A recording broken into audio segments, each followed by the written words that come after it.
Some photographs capture memories.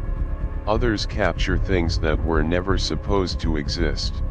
In the summer of 1992, a visitor arrived at an old plantation house in St. Francisville, Louisiana.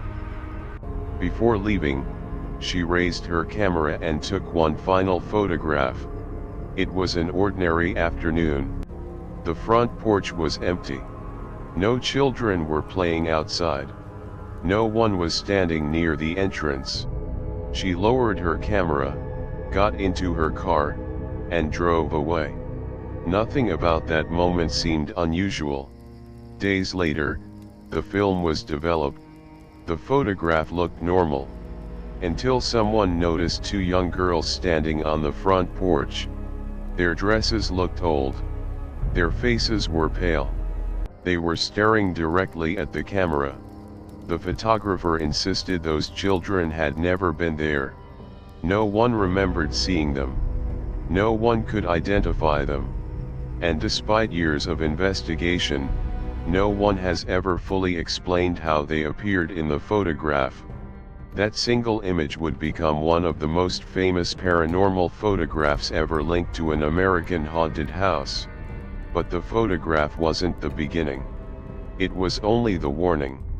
Because long before cameras, long before tourists, long before ghost hunters filled these halls with lights and recording equipment, something about this house had already begun attracting stories that refused to die. Stories of whispers echoing through empty rooms, footsteps crossing wooden floors after midnight, doors opening without anyone touching them, and silent figures watching from the darkness before disappearing without a trace. Today, the house is known as the Myrtles Plantation. To many people, it is simply a beautiful historic home in Louisiana. To others, it is one of the most haunted places in America. The truth depends on who you ask. Historians point to documented records.